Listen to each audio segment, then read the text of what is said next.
and welcome to this edition of News Leader on 6. I'm Jim Fuller. And I'm Amelia Marquez. In tonight's news, Motlow Athletic Director Scott Chastain is moving up to another position at Motlow. A Lincoln County resident on TBI's most wanted list was arrested earlier this week in Nashville. And Coffee County mayoral candidates will talk about county budget issues. County sheriff candidates will give us their views on closing the county workhouse, and we'll talk with Coffee County trustee candidate Robin Dunn. We'll have these stories and more on tonight's News Leader on 6. The current mayor says he needs 4 more years to clean up the debt he inherited. Really, Gary? The primary obligation during David Pennington's terms was to benefit our schools. The people of Coffee County voted in a referendum to improve and build more schools. Were the people of Coffee County wrong? David Pennington doesn't think so. I support quality schools for our students and teachers. The other debt was from building a new jail. The state of Tennessee mandated that we build a new jail.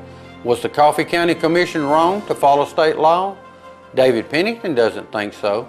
Think of the enormous cost if we'd waited for the state of Tennessee to close our jail. We would have to pay other counties to house our prisoners. Taking care of our schools and our jail was the right thing to do.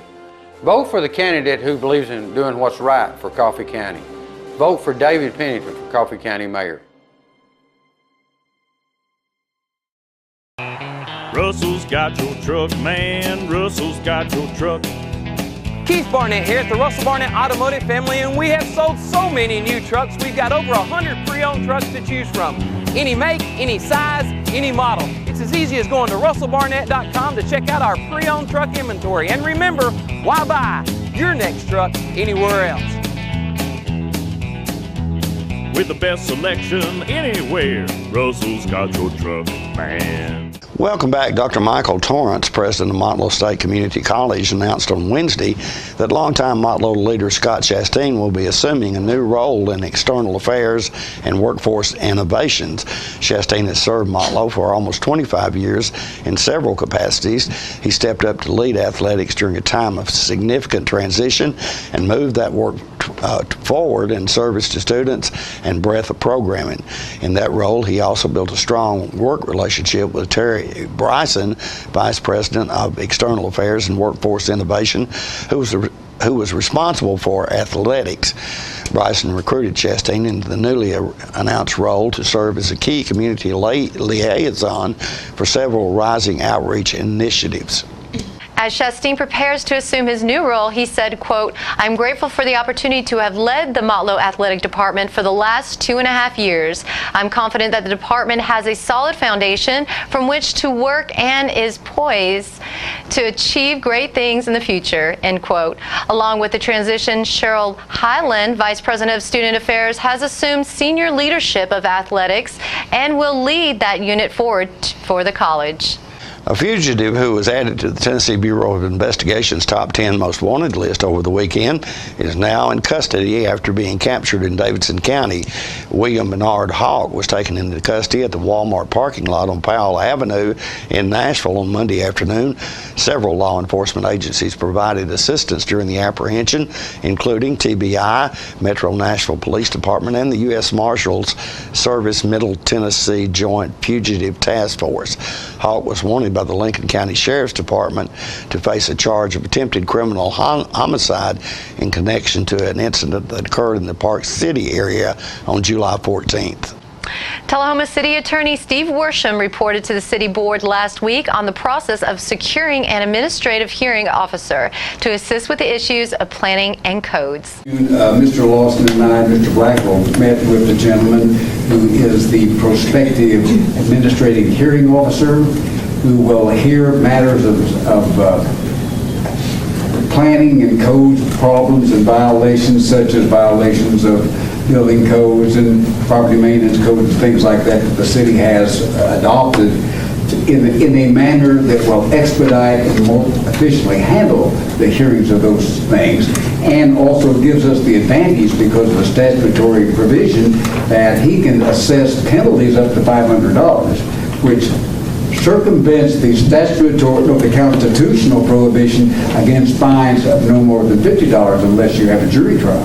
So that these are administrative hearings that do not provide for a jury trial unless they go through an appellate procedure in order to get to the courts. And eventually they can if anybody is aggrieved by the ultimate decision of the hearing officer. But it's an expedited, very efficient way to handle those. We had a gentleman here before, but he wasn't here long, and now we've got this opportunity again. And I was very impressed by this gentleman. He's very knowledgeable, appears to be very efficient, and I think that that's going to be a real benefit to the city in enforcing the many codes that we have. And I think that Mr. Lawson and Mr. Blackwell, as well as I, were very impressed by him. Secondly, we're working with Kurt on a greenway easement that will be part of the extension of our greenway around the Aldi's building down at the old Tullahoma Plaza Shopping Center. And there's some little things we're trying to tweak with that and working with the owners before we bring that matter to the board. I can't recall whether the mayor's already been authorized to execute the easement or not once it's approved, but we'll double check and make sure. I think that has already happened. Thirdly, Mrs. Golden was able to furnish me with information that indicated that we've increased our delinquent tax collection by about 30% this year. So I think that some of our efforts along those lines have proven beneficial to us and productive, and we will continue that activity. Stay with us. More News Leader is coming up after these messages. 100 vehicles under $15,000 at 5 locations, both Tullahoma and Winchester. Keith Barnett here at the Russell Barnett Automotive Family, and new car sales have been so great. We have a huge selection of pre-owned inventory. Do you have a trade? Maximum trade allowance going on right now. 100 vehicles under $15,000, maximum trade-in allowance, best website in the business at russellbarnett.com. And remember, why buy anywhere else?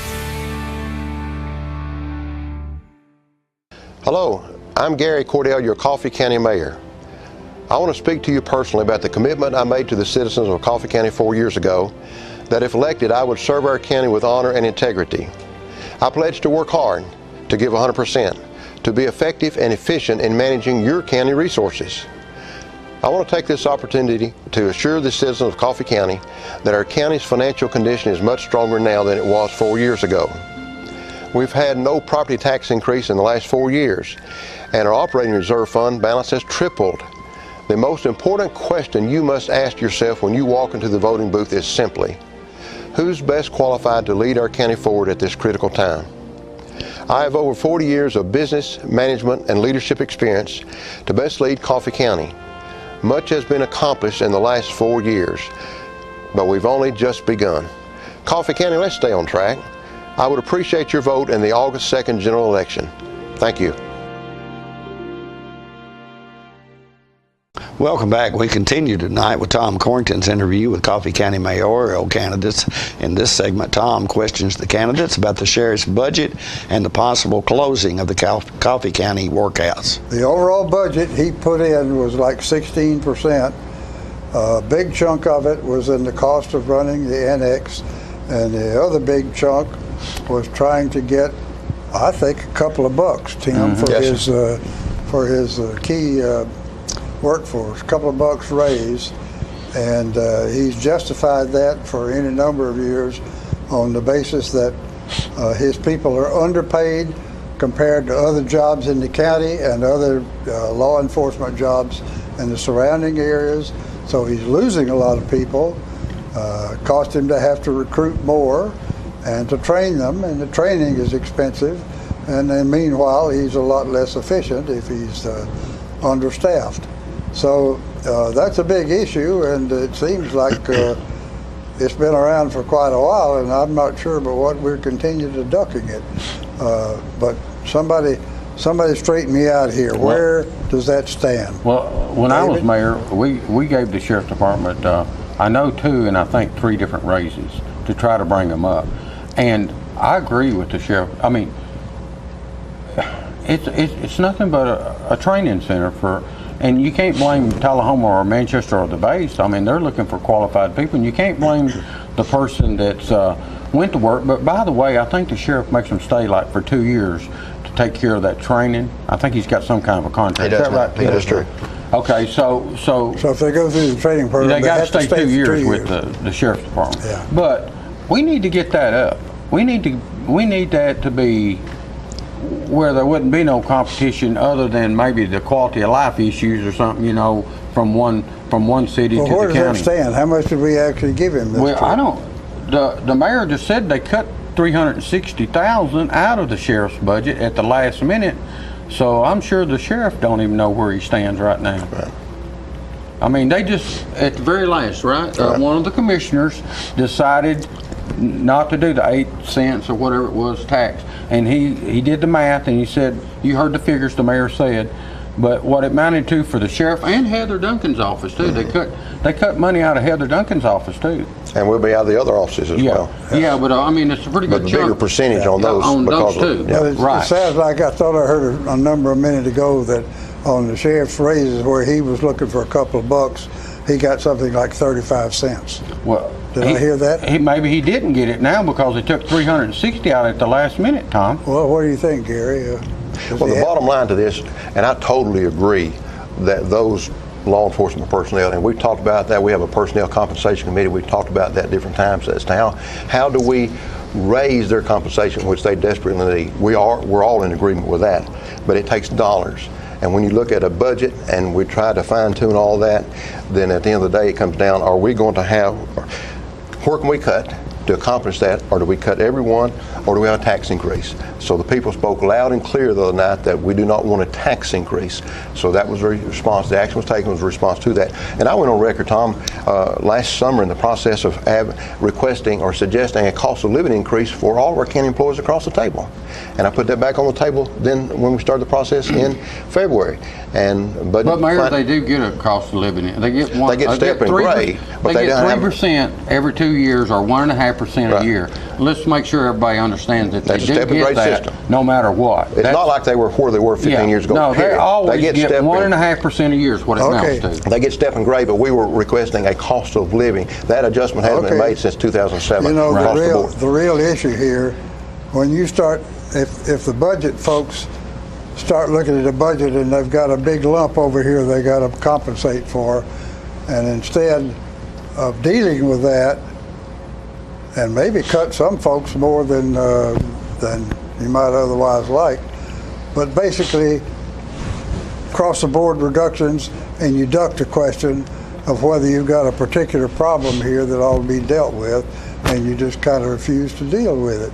And it looks to me like that's where we stand on the sheriff's pay. Tom, 2 big budgets that really, the county owes $71 million. The 2 biggest things on the budget is 44 for the schools and 20 for the jail right now. And I said that to say this. Over in Rutherford County, they owe $480 million. Guess what it's on, Tom? Schools, jails, and justice centers. I mean, so it's a constant battle all the time over That's schools and jails. I mean, that's your 2 biggest things that eat the budget up. Yeah. But I think Also that our those, 2 most important functions. yeah, yes, sir. And you Education got- and safety, you're exactly right. It's your duty to make sure those 2 things are taken care of. More news is coming up in a moment. I'm Philip Bourne, Stanley Knapp Detail Shop Manager. Here are a few things our customers have to say about our service. What I love most about the Stan McNabb Detail Shop is there's someone local that I can trust to pick up my car, have it cleaned, and deliver it back to me in showroom condition. What really amazed me is when he opened the hood and looked like he had taken the old engine out and put a new engine inside. We have several different packages and individual services to get your vehicle looking like new again. We're located just behind Stan McNabb Chevrolet dealership. Call today, schedule an appointment, and see what the difference our detail can make. All right, the cat's out of the bag at Carroll Street Liquor in Tullahoma. Now you know where to go if you're planning a get-together and want the ideal wine or spirit. Party planning can be stressful, but at Carroll Street Liquor you'll find everything you need. Mixers, gift sets, and all of your favorite spirit brands. So if you're feeling the pressure to pull off the ideal party, come to Carroll Street Liquor and select among the seemingly endless supply of wines, spirits, gift sets, and more. Your perfect party, it's in the bag with Carroll Street Liquors. Welcome back. We also continue with Tom's interview with the Coffee County Sheriff's candidates Steve Graves and Chad Parton, who talk about the impact of closing the county workhouse. Incarceration rate.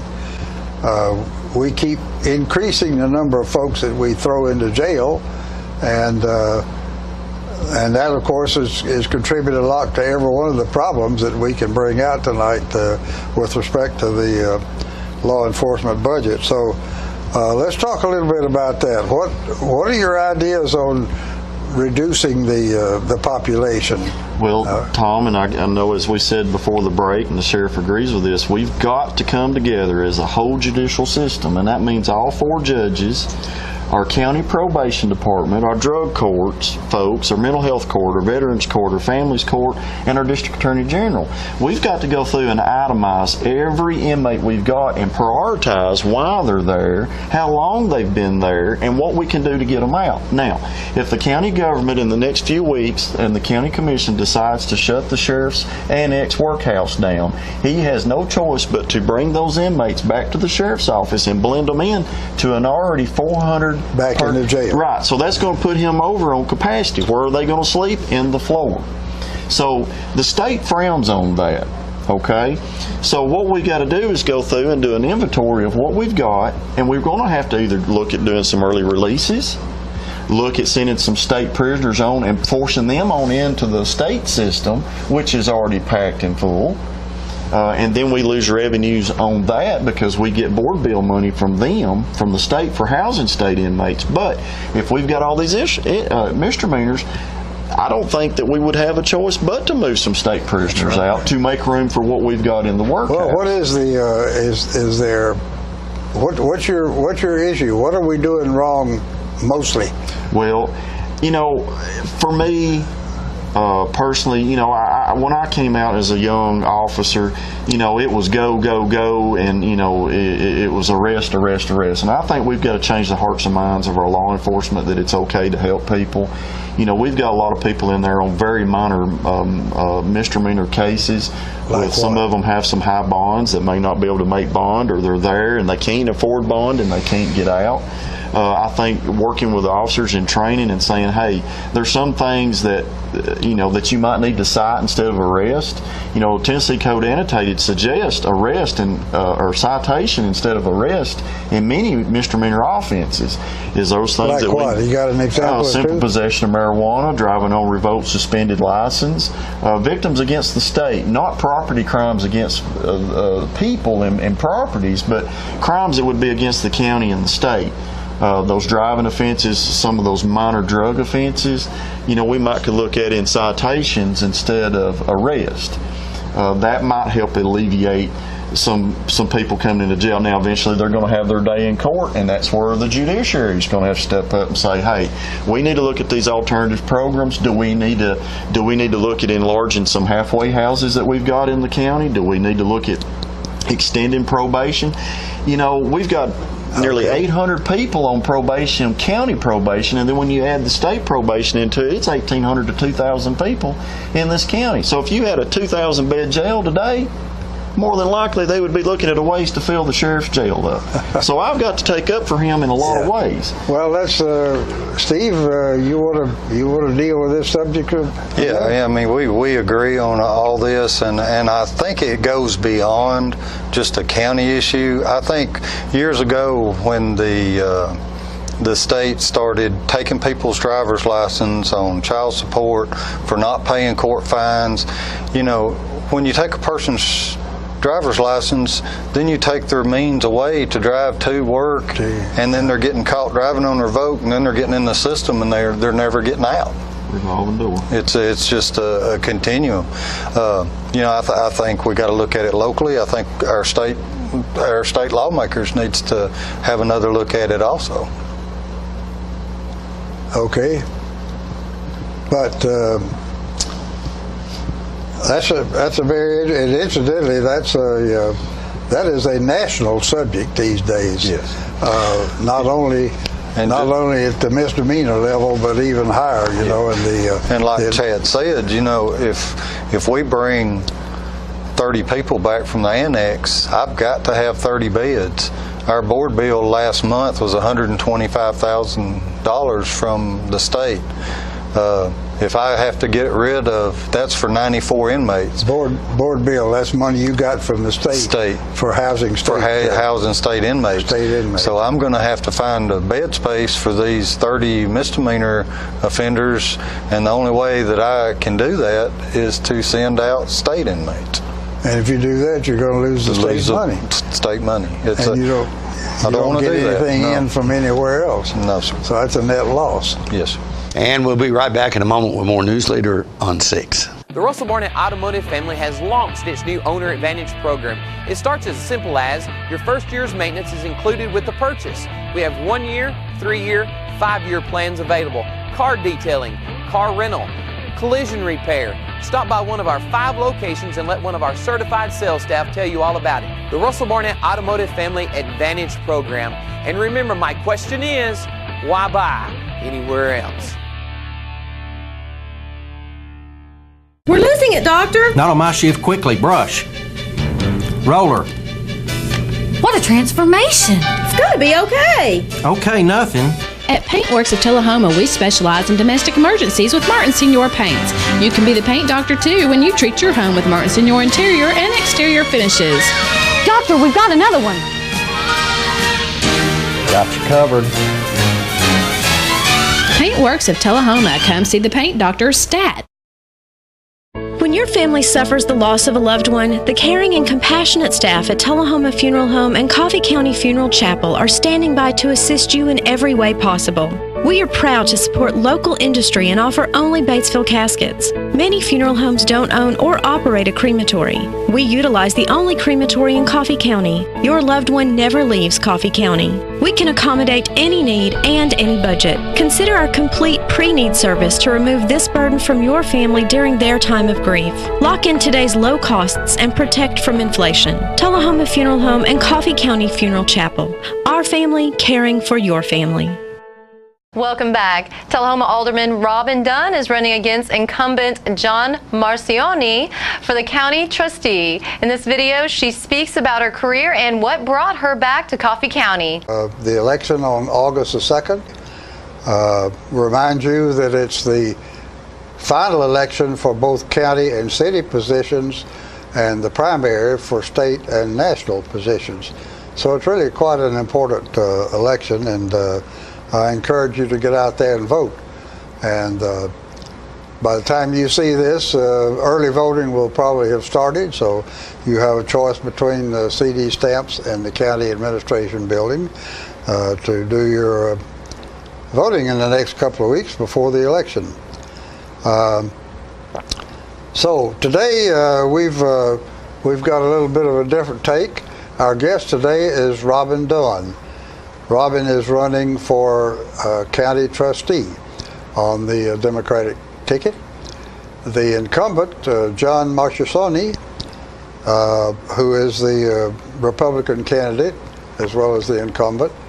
I called a couple of weeks ago, but he was unable to work us into his schedule, so he declined to appear. So that gives us a chance to get better acquainted with Robin. I want to welcome Robin for taking the time to join us. And we're looking forward to it. And so I guess really you're somewhat well known for a variety of your background, but I think it'd be good to go ahead and give the folks a running total of your background and qualifications and thanks, stuff Tom. like that. I'd be happy to. I grew up here in Tullahoma. My dad was stationed at the Air Force Base. He served as a captain there, retired I guess about 20 years ago from the Air Force. And so I grew up here in Tullahoma. I graduated from Tullahoma High School, was heavily involved in the band, and went on to UT and marched with the Pride there, and I studied mathematics. So that was really my passion. I stayed in Knoxville for quite a while and met my husband there, and whenever we found out we were having a family, we moved back home to Tullahoma. So we've been here for about 7-8 years at this point, and we've got 3 kids, and we've enjoyed raising them here and being a part of the community again. My husband has his own lawn care service. He's been really building that up, and I'm sure as hot as it is right now, he's probably already out and mowing and getting that done. So we the earlier the better these days. Yeah, the earlier the better. So as long as it's the sun's shining, he's out there working. So but I worked at Tullahoma High School for 6 great years. It was really a lot of fun to work again at my alma mater. That was put me at about... As a math teacher? Yes, as a math teacher, and that put me about 15 years in education. And so last year, though, I stepped out of my comfort zone, and I ran for alderman, and I was on this show last year to talk about that, and I have enjoyed that immensely. It has been so nice to be able to... You were successful. You were elected. Yes, sir. And that's been a lot of fun getting to represent the people and hear what their concerns are, and try to make Tullahoma just a great place to live for all of us. The pet of the week this week at the Tullahoma Animal Shelter is a lab shepherd mix named Roscoe. He's approximately 2 years old and entered the shelter as a stray. Roscoe is up to date on his vaccinations, heartworm negative, on flea meds, and has been neutered. He is great with other dogs and children. Be sure to check out the shelter on Facebook for information about upcoming events and fundraisers. Remember, you can help your local shelter by adopting, donating, or volunteering. For more details, contact Teresa at 454-9580. The Tullahoma Animal Shelter is located at 942 Maplewood Avenue. The Coffee County Humane Society featured pet this week is Foxy. He is a mixed breed dog looking for a forever home. The shelter also has many other dogs available for adoption at 1210 Oakdale Street in Manchester. Hours of operation at the shelter are 7:30 a.m. until 2:30 p.m. Monday through Friday and 8 a.m. until 1 p.m. on Saturday. The shelter's phone number is 723-2730. Donations for animal care can be made to the Coffee County Humane Society at P.O. Box 252 in Manchester. Their website is www.coffeehumane.org. And stay with us. Your weather forecast is coming up next. Have you ever been involved in one of these? And you need one of these? Then look no further than the Russell Barnett Certified Collision Center. With a state-of-the-art facility, aluminum capabilities, lifetime paint guarantee, Russell Barnett Auto Rental, claims assistance from start to finish. We're here to serve you. So stop by and let us show you why we are number one, the Russell Barnett Certified Collision Center. All I have to do to think about what I was physically before and what I am now, and I don't ever want to go back to that original situation. The overall mission of the rehab team is always what is best for the patient and how we can facilitate maximum potential from every resident. Well, the most important thing to me is that I'm allowed to do whatever I want to do, Everyday miracles at Life Care Center of Tullahoma. Welcome back. We'll take a look at your weather forecast at this time, starting with your weather history on this day. Our record high was in 1952 at 100 degrees. The record low was in 1984 at 56 degrees. The average high on this day is 89 and the average low is 67. Partly cloudy weather expected tonight with a low of around 73. A 50% chance of rain on Friday with a high of 91 and a low of 73. Hot and mostly sunny on Saturday with a high of 88 and a low of 70. And that's our newsletter report for this evening. We invite you to join us each Tuesday, Thursday, and Saturday at 6, 8, and 10 for News Leader on 6. You have a good evening. And from all of us on News Leader 6 wishes you and your families a beautiful weekend. Thank you.